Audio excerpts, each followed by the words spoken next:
Assalamualaikum warahmatullahi wabarakatuh. Perkenalkan, nama saya Rahmasari Maulida, NPM 1601020044. Di sini saya akan mempresentasikan tentang dasar-dasar perilaku individu.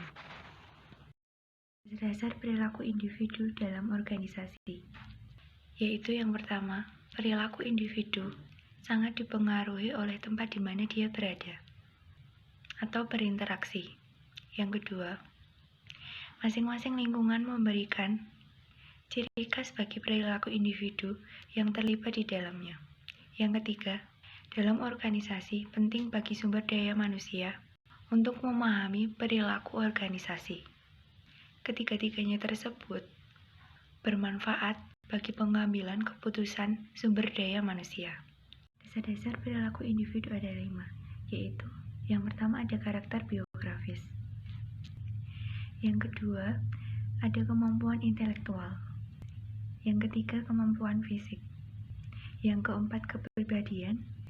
Dan yang terakhir adalah pembelajaran.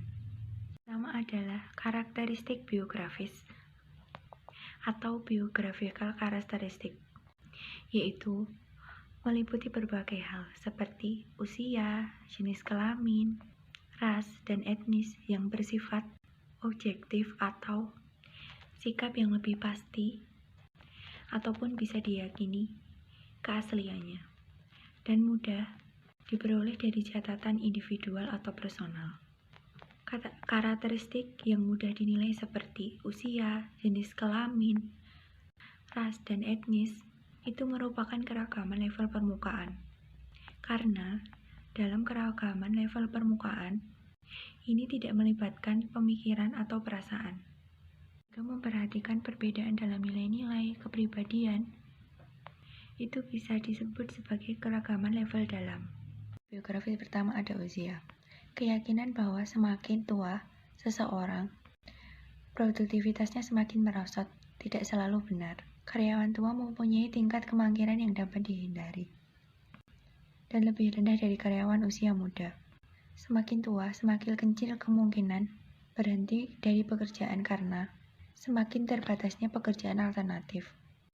Masa kerja yang lebih panjang berdampak pada tingkat imbalan yang lebih baik. Bertambahnya usia, kepuasan meningkat untuk karyawan profesional. Yang kedua ada jenis kelamin. Dalam hal ini, tidak ada bedanya produktivitas antara wanita ataupun pria. Wanita lebih mematuhi wewenang, sementara pria lebih agresif dan memiliki harapan sukses. Tidak ada bukti yang menyatakan jenis kelamin karyawan mempengaruhi kepuasan kerja. Yang ketiga ada ras dan etnis. Ras adalah warisan biologis yang digunakan individu untuk mengidentifikasi diri mereka sendiri. Dalam perilaku organisasi, ras dipelajari kaitannya dengan keputusan pemilihan personal, penilaian kinerja, dan diskriminasi di tempat kerja. Dalam hal ini ada kecenderungan bagi individu untuk lebih menyukai rekan-rekan dari ras mereka sendiri. Keempat, masa kerja. Tidak ada alasan untuk meyakini bahwa orang yang lebih lama bekerja pada suatu pekerjaan lebih produktif daripada mereka yang senioritasnya lebih rendah. Masa kerja dan kepuasan saling berkaitan secara positif. Senioritas berkaitan secara negatif terhadap kemangkiran ataupun absen. Yang kelima, agama. Tidak hanya orang-orang yang religius dan non-religius yang mempertanyakan sistem kepercayaan satu sama lain.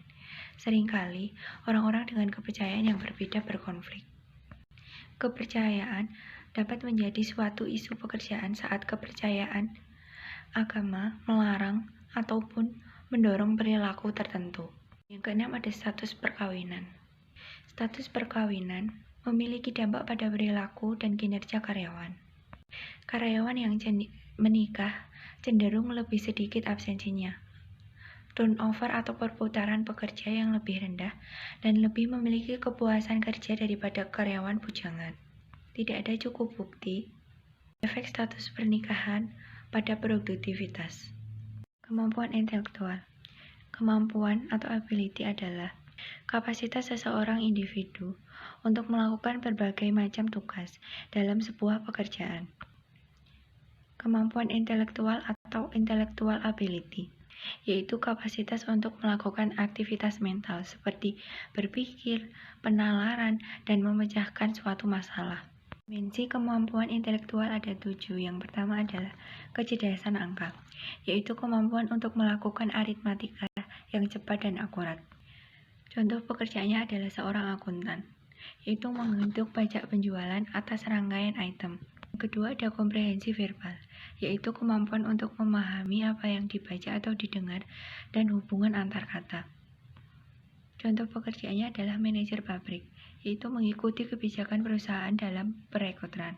Yang ketiga ada kecepatan perseptual, yaitu kemampuan untuk mengidentifikasi kesamaan dan perbedaan visual secara cepat dan akurat. Contoh pekerjaannya adalah investigator kebakaran, yaitu mengidentifikasi petunjuk untuk memastikan biaya kerugian kebakaran. Yang keempat ada penalaran induktif, yaitu kemampuan untuk mengidentifikasi urutan logis dalam sebuah masalah dan kemudian memecahkan suatu masalah. Contoh pekerjaannya peneliti pasar, meramalkan permintaan untuk sebuah produk dalam periode waktu mendatang. Yang kelima adalah ada penalaran deduktif, yaitu kemampuan menggunakan logika dan menilai implikasi sebuah argumen. Contoh pekerjaannya seorang pengawas, yaitu memilih antara dua saran yang berbeda yang ditawarkan pekerja. Yang keenam ada visualisasi spasial, yaitu kemampuan untuk mengimajinasikan bagaimana sebuah objek terlihat jika posisinya dalam ruang diubah. Dan yang terakhir ingatan, yaitu kemampuan untuk mempertahankan dan meningkatkan pengalaman masa lalu. Contoh pekerjaannya agen penjualan, seperti mengingat nama-nama pelanggan. Kemampuan fisik atau physical ability, yaitu kapasitas untuk melakukan tugas yang menuntut stamina, ketangkasan, kekuatan, dan karakteristik yang sama. Dimensi kekuatan fisik. Yang pertama ada faktor kekuatan. Yang pertama kekuatan dinamis, yaitu kemampuan untuk menggunakan otot secara berulang-ulang atau terus-menerus sepanjang waktu. Yang kedua kekuatan otot, yaitu kemampuan untuk menggunakan kekuatan otot dengan menggunakan otot tubuh, khususnya bagian abdominal atau perut. Yang ketiga ada kekuatan statis, yaitu kemampuan untuk menggunakan kekuatan atas objek eksternal. Yang keempat ada kekuatan eksplosif, yaitu kemampuan untuk menghabiskan maksimum energi dalam satu atau serangkaian tindakan eksplosif. Faktor fleksibilitas. Yang pertama ada fleksibilitas memanjang, yaitu kemampuan untuk menggerakkan otot tubuh dan punggung sejauh mungkin. Yang kedua, fleksibilitas dinamis, yaitu kemampuan untuk membuat pergerakan fleksibel secara cepat dan berulang. Faktor lainnya, yang pertama ada koordinasi tubuh, yaitu kemampuan untuk mengkoordinasikan tindakan simultan dan bagian-bagian tubuh berbeda. Yang kedua, keseimbangan, yaitu kemampuan untuk mempertahankan keseimbangan meskipun ada dorongan yang mengganggu keseimbangan.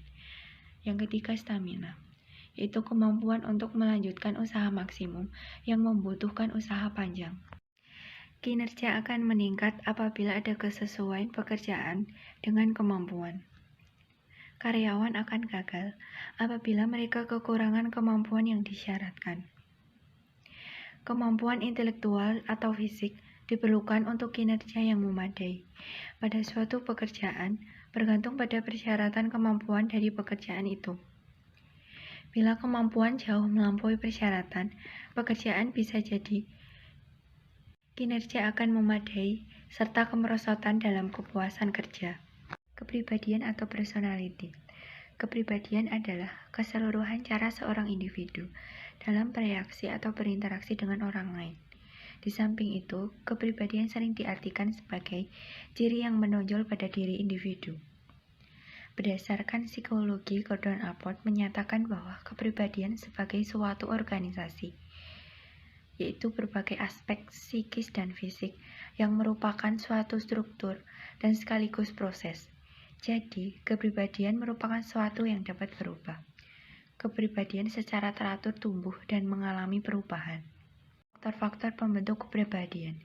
Yang pertama ada keturunan atau genetik, yaitu ditentukan sejak lahir, berupa sifat-sifat bawaan, baik fisik maupun mental, yang mempengaruhi perbuatan, perasaan, dan pikiran.